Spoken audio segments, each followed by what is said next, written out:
Attention sa mga future pensioners. Kung kayo ay nagtatanong at nagbabalak na pagdating sa panahon na kayo ay maging senior citizen, ay gusto nyo malaki ang iyong tatanggapin ng mga benepisyo, lalo na yung pensyon, etong video na ito ay para sa inyo. Dahil may ipapakita akong video sa inyo na kung saan magbibigay iyon ng tips kung paano natin palakihin ang ating matatanggap na mga pensyon.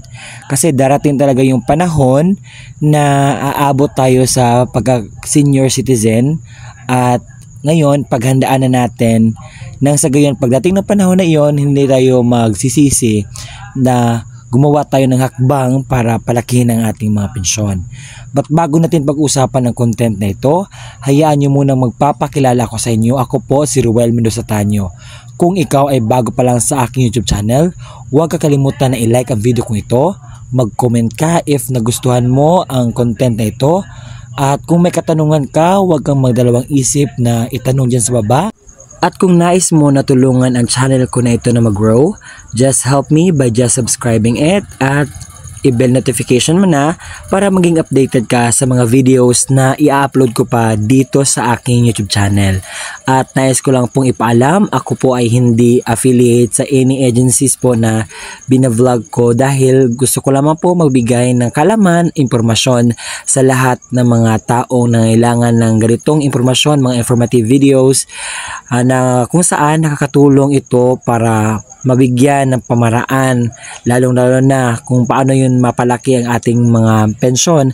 Dahil sa mga na-observe ko, lahat ng mga senior citizen, hindi sapat yung natatanggap nila, kaya may ino-offer si SSS na pamaraan kung paano natin mapalaki ang ating tatanggapin ng mga pensyon sa pagdating ng panahon.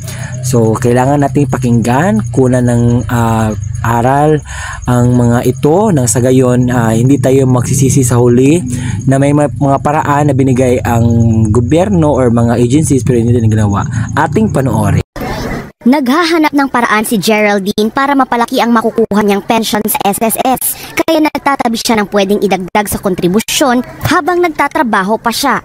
Para sa akin, kung may stable job, kakayanin. Pero yung mga sa mga, halimbawa mga nagbo-voluntary, baka hindi. Baka kahit pa paano, makakonsider nila na imbis na ipanghulog, ibibili na lang nila ng mga pang-necessity nila.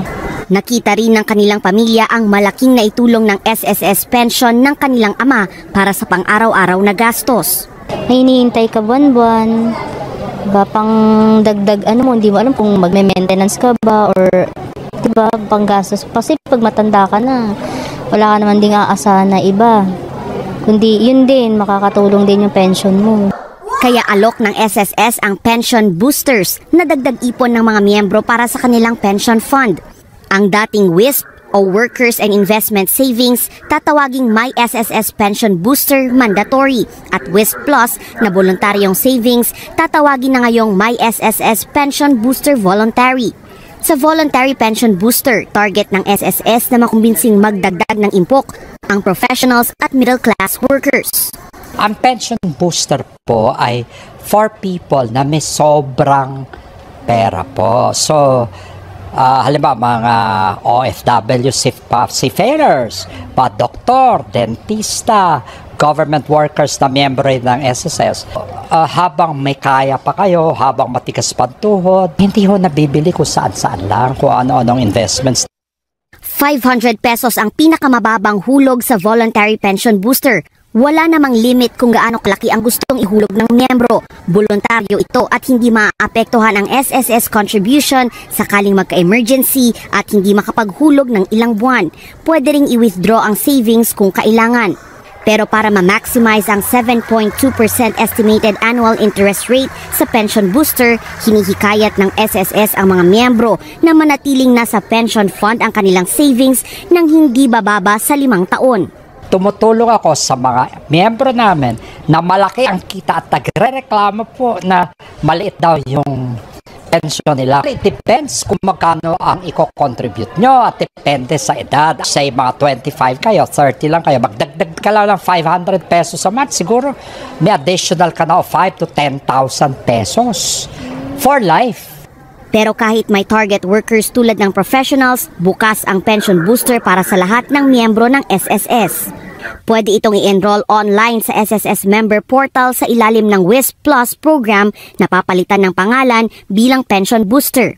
Maaaring gawin ang paghuhulog ng voluntaryong savings sa collection partners tulad ng mga bangko at bayad centers. Target naman ng SSS na makapag-register ng 4 hanggang 5 milyong bagong SSS members ngayong taon para mapahaba ang buhay ng pension fund. Nasa content natin ngayon ay marami kayong nakukuhang pamaraan kung paano papalakihin ang ating pensyong matatanggap sa pagdating ng panahon. So yan lamang po, maraming salamat sa panonood. See you again next time sa aking mga vlogs. Kung nagustuhan mo at nakatulong ako sa iyong araw, ay please naman pakisubscribe ang aking YouTube channel at i-bell notification mo na para maging updated ka sa mga videos na i-upload ko pa dito sa aking YouTube channel. Bye bye!